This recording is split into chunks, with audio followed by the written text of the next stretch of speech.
Assalamualaikum warahmatullahi wabarakatuh. Selamat pagi seluruhnya siswa dan siswi kelas 7 dari kelas 7A, B, C, D, dan juga E. Alhamdulillah ya rabbil alamin, puji syukur Bapak panjatkan kehadirat Allah Subhanahu wa taala atas segala limpahan nikmat karunia-Nya, taufik dan hidayah, sehingga kita dapat sama-sama bertatap via online lagi di pembelajaran bahasa Indonesia. Salawat dan salam semoga tercurah kepada keharibaan baginda Nabi besar Muhammad Sallallahu Alaihi Wasallam.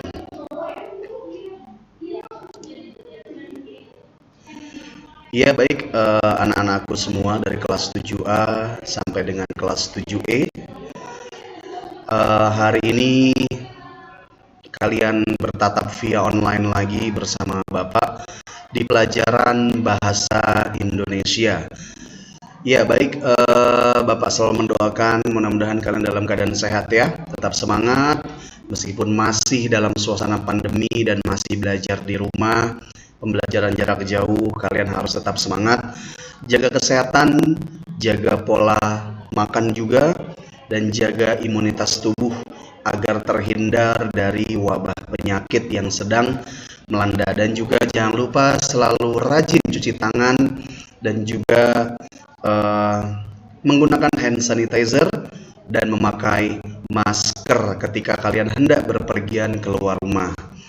Ya baik, langsung saja pada pertemuan pagi hari ini, pembelajaran hari ini, setelah kalian sudah menyelesaikan bab yang pertama kemarin mengenai teks deskripsi, sekarang kalian sudah memasuki bab yang kedua ya, tentang cerita fantasi. Nah, di sini di layar slide sudah Bapak tampilkan ya, cerita fantasi. Ya, jadi ada animasi-animasi, ada cerita-cerita yang tokohnya itu kurang lebih hampir keseluruhan itu bisa dibilang kartun, bisa dibilang manusia nyata juga, tapi dia di luar nalar pikiran manusia ya. Memahami dan mencipta cerita fantasi pada bab kedua. Diperhatikan Bapak, mohon dengan sangat ya, diperhatikan apa yang Bapak sampaikan ini. Mudah-mudahan pemaparan yang Bapak jelaskan bisa kalian pahami. Ya baik, langsung saja bisa kalian buka bukunya ya. Bukunya di paket ataupun LKS di bab yang kedua mengenai cerita fantasi.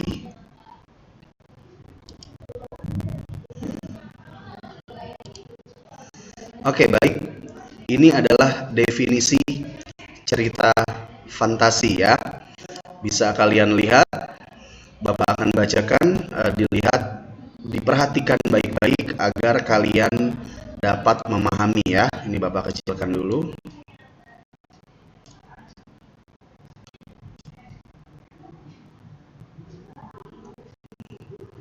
Mohon maaf ya.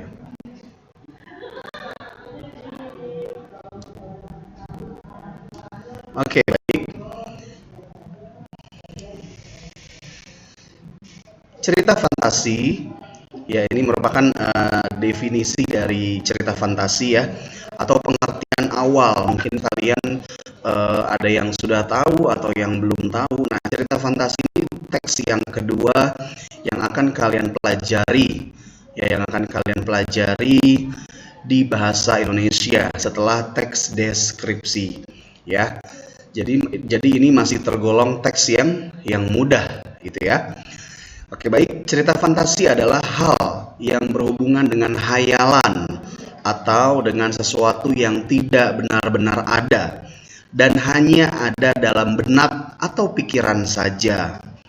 Kata lain untuk fantasi adalah imajinasi ya. Fantasi bisa juga merupakan sebuah genre fiksi yang menggunakan bentuk sihir dan juga bersifat supranatural sebagai salah satu elemen, tema, dan juga setting dalam sebuah cerita atau dalam sebuah film ya. Genre fantasi secara umum dibedakan dengan genre sains fiksi yang lebih bertemakan ilmiah dan horor tentang hal yang mengerikan. Nah, jadi kalau kalian melihat atau mendengar cerita fantasi, ini pasti berhubungan dengan cerita-cerita yang penuh dengan hayalan, cerita-cerita yang dibuat-buat dan juga di luar nalar pemikiran manusia. Karena kenapa? Ya, bisa dilihat gambar yang di bawah ini, ada gambar Harry Potter, ya, ada Spider-Man, dan juga ada Hulk, ya. Hulk apa Hulk ya? Ya sama aja ya. Hulk ya. Nah, ketiga tokoh ini kalian pasti sudah tahu dan sudah tidak asing lagi ya. Contohnya Harry Potter, dia bercerita mengenai dunia sihir ya. Berarti dalamnya bisa terbang dengan menggunakan sapu. Nah, itu kan kalau di luar akal manusia itu kan mustahil atau nggak mungkin ada di dunia nyata. Orang naik sapu bisa terbang. Ya, itu kan di luar hal-hal yang nyata, di luar pemikiran manusia ya. Lalu ada juga Spider-Man, manusia laba-laba yang bisa mengeluarkan jaring gitu ya, bisa memanjat tebing atau memanjat gedung menggunakan jaring dan bisa lincah loncat ke sana kemari. Ini dalam hal yang nyata atau dalam dunia nyata pasti tidak ada ya. Dan juga ini ada Hulk, manusia hijau yang besar, berbentuk yang besar, yang bisa yang ditakuti oleh banyak orang. Ini juga dalam dunia yang nyata pasti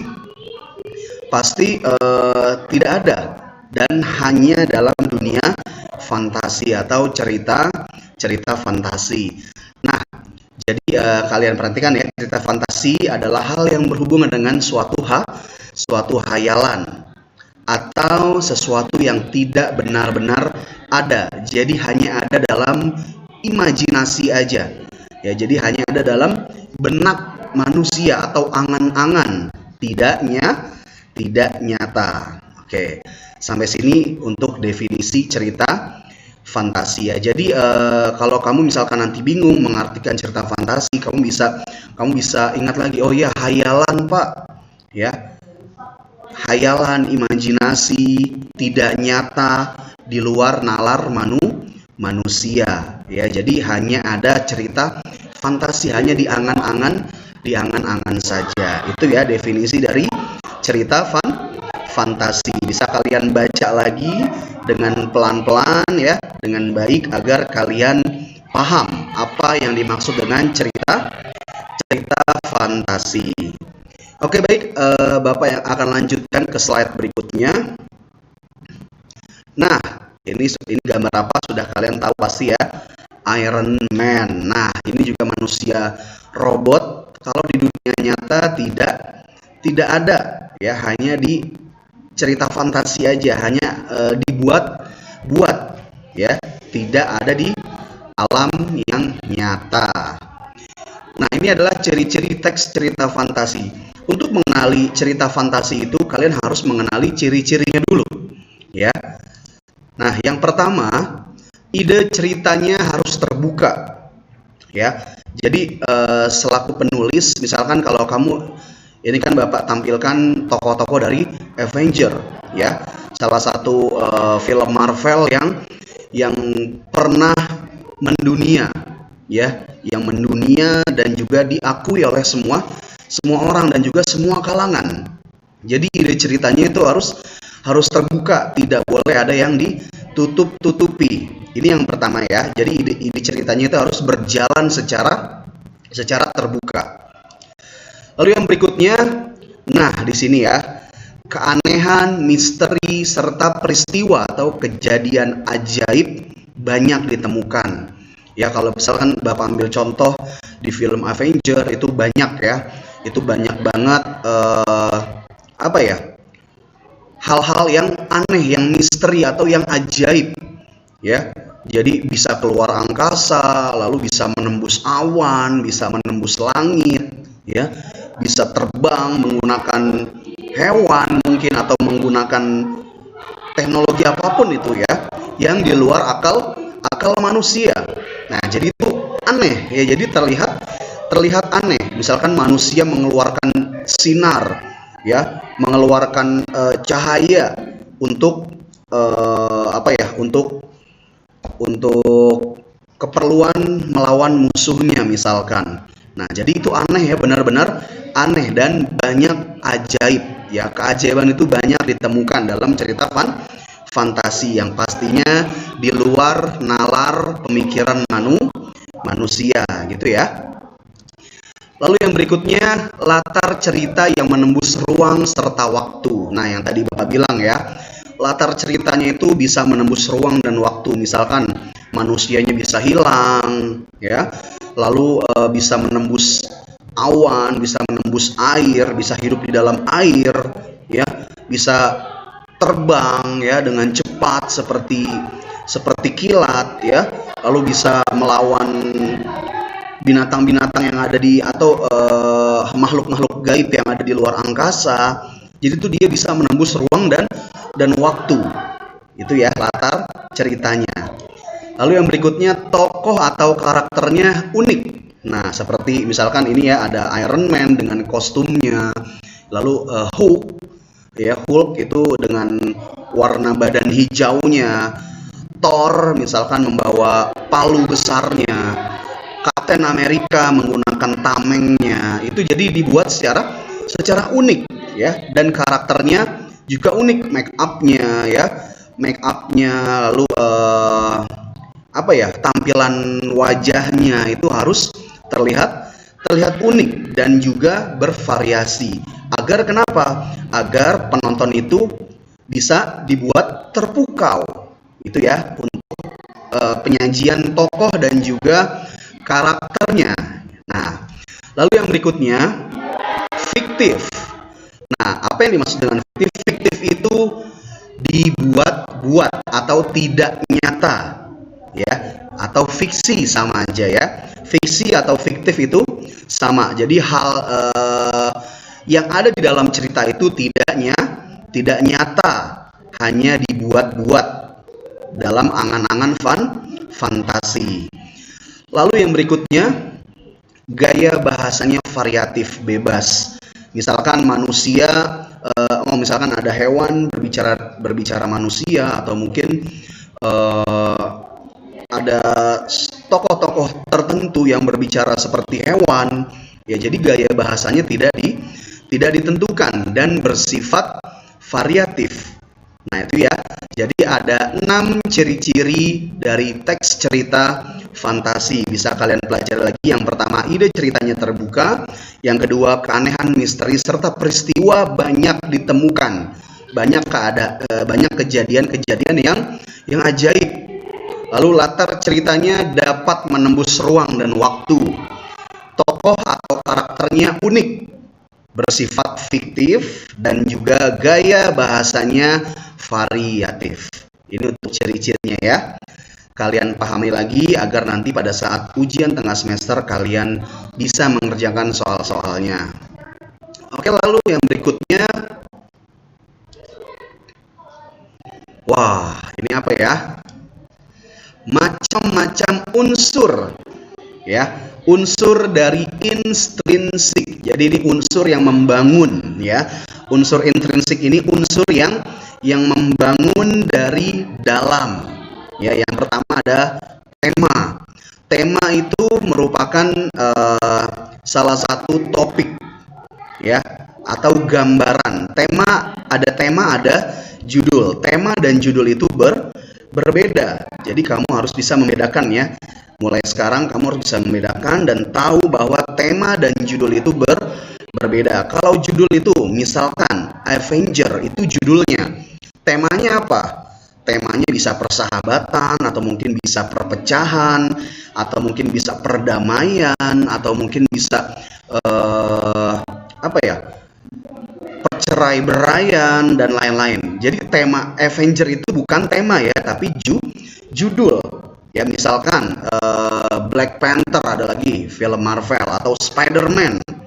Ya, temanya itu bukan Spider-Man, tapi temanya itu misalkan apakah perdamaian, apakah tentang apa ya, perselisihan, atau mungkin pertikaian. Itu berarti temanya. Oh, berarti judulnya itu Spider-Man. Tema itu bisa kalian artikan sebagai topik pembicaraan atau gagasan pokok dari sebuah cerita, gitu ya, untuk tema. Dan juga di sini ada tema dan juga amanat. Amanat itu sebuah pesan yang akan disampaikan oleh penulis untuk kita selaku pendengar atau penonton kalau dalam perfilman atau dalam sebuah cerita. Nah, ada penokohan dan juga perwatakan. Penokohan ini ada tokoh pertama, tokoh kedua, tokoh ketiga, ya. Ada tokoh bayangan dan juga ada tokoh pembantu, ya. Misalkan tokoh pertama ini biasanya kalau dalam sebuah perfilman, tokoh pertama ini dia ada dalam background, misalkan Avenger. Tokoh utamanya di situ ada Iron Man, ada Captain America, lalu ada Thor, ada Hulk. Nah, berarti kalau kamu ingin menentukan tokoh utama dari sebuah cerita, kamu tinggal lihat tuh posternya, ada siapa aja. Kalau ada tokoh yang ada di dalam posternya, itu otomatis sudah tokoh yang pertama atau tokoh utama. Itu ya. Kalau tokoh kedua itu gimana, Pak? Tokoh kedua itu tokoh yang selalu membantu tokoh utama. Misalkan dalam film Avenger, tokoh utamanya Iron Man, ya. Misalkan. Nah, Iron Man itu harus bersama terus dengan Captain America. Jadi selalu berdampingan. Berarti Captain America itu tokoh kedua, karena dia selalu berdampingan dan selalu ada dalam cerita bersama tokoh utama, ya. Nah, kalau tokoh ketiga itu biasanya tokoh pembantu yang diperlukan dalam tokoh yang diperlukan dengan tokoh kedua. Misalkan Iron Man itu tokoh utama, Captain America itu tokoh kedua, tokoh ketiganya misalkan Thor, ya. Nah, Thor ini misalkan sahabat atau teman dari Captain America. Jadi Thor ini harus muncul ketika Captain America itu harus ada. Jadi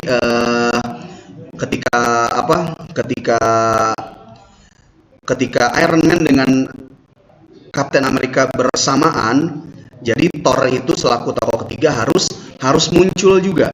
Nah, jadi memang agak sulit membedakan bagaimana tokoh pertama, tokoh utama, tokoh kedua, dan tokoh ketiga. Itu bisa kalian lihat kalau tokoh utama dia selalu ada dalam cerita. Misalkan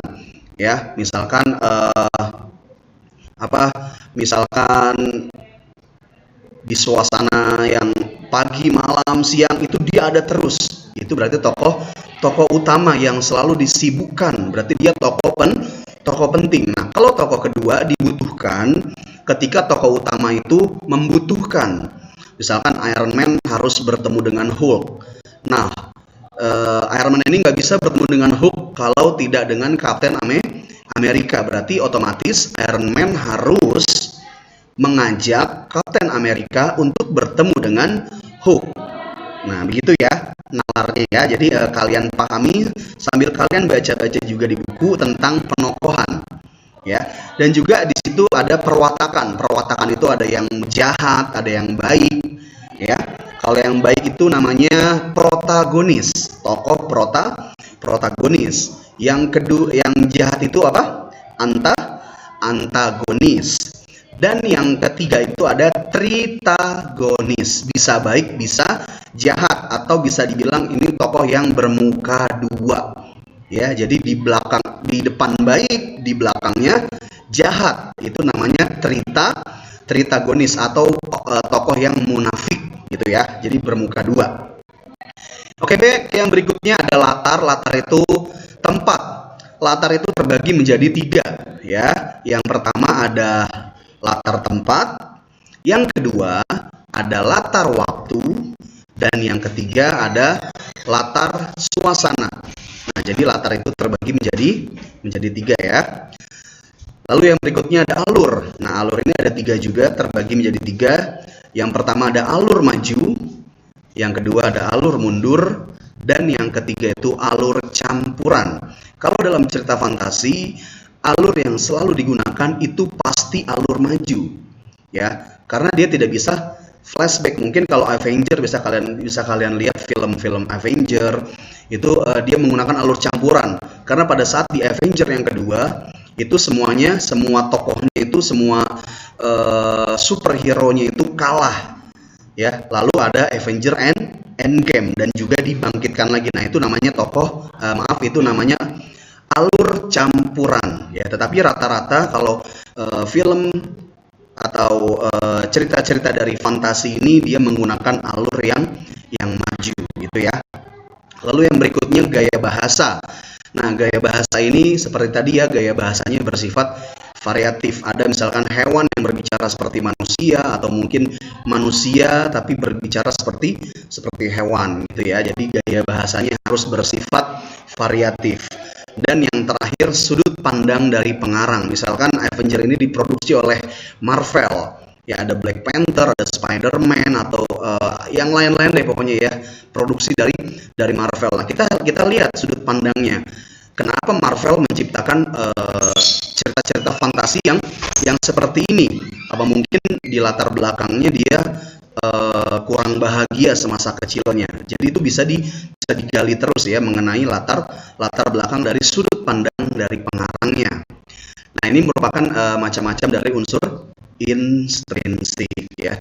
Kalian baca lagi di buku kalian agar kalian lebih paham, ya. Nah, baik, yang berikutnya fungsi.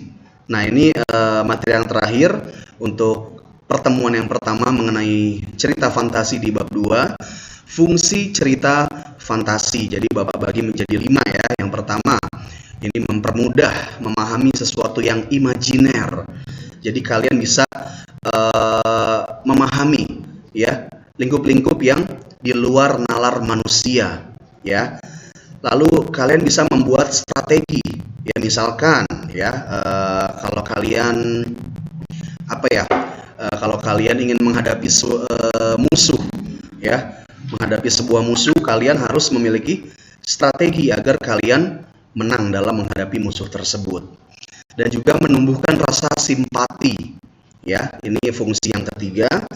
Lalu yang keempat, mempermudah memahami sesuatu yang imajiner. Ini sama ya dari yang satu dan juga yang keempat ini sama. Lalu yang terakhir, mengasah kreativitas kalian. Nah, jadi memang cerita fantasi ini mengasah kreativitas kalian, kemahiran kalian, ya, sehingga kalian lebih kreatif lagi menciptakan sesuatu. Nah, ini fungsi yang bisa Bapak sampaikan dari kalian mempelajari cerita-cerita fantasi. Ya, baik, sampai sini pertemuan kita pada hari ini, ya, dari bab 2 yang bisa Bapak sampaikan mengenai teks cerita fantasi dari hakikat tadi ya, unsur, ciri-ciri, sampai dengan fungsi. Nah, di pertemuan berikutnya Bapak akan menjelaskan mengenai struktur dan juga kaidah kebahasaan. Nah, ini lebih lengkap lagi, lebih agak sedikit sulit lagi, jadi kalian harus benar-benar memahaminya ya. Nah, kesimpulan yang bisa Bapak sampaikan, yang pertama, ini ada 1, 2, 3, 4, 5. Yang pertama, teks cerita fantasi merupakan salah satu pembahasan mengenai ide seseorang manusia, ya, untuk dikreasikan secara bervariatif. Lalu yang kedua, cerita fantasi banyak menggunakan nalar untuk menghidupkan sebuah jalan cerita. Ya, jadi banyak menggunakan nalar tuh di luar nalar manusia, ya. Lalu cerita fantasi memiliki suasana di luar keadaan yang normal dalam kehidupan manusia. Yang keempat, cerita fantasi menggunakan bahasa yang unik dan bervariatif. Dan yang terakhir, cerita fantasi dibuat untuk memudahkan seseorang memainkan akal dan hatinya dalam dunia imajinasi agar semakin kuat. Ya, ini ya simpulan yang bisa Bapak sampaikan. Mudah-mudahan sedikit yang Bapak berikan penjelasan mengenai teks cerita fantasi bisa kalian pahami. Silakan kalian pelajari lagi dari video yang Bapak buat ini. Mudah-mudahan kalian dalam keadaan sehat walafiat, tetap jaga pola kesehatan, selalu gunakan masker ketika kalian hendak berpergian keluar rumah, dan mudah-mudahan kita dapat bertatap muka ya secara langsung di sekolah. Terima kasih Bapak Heri atas segala perhatiannya. Wassalamualaikum warahmatullahi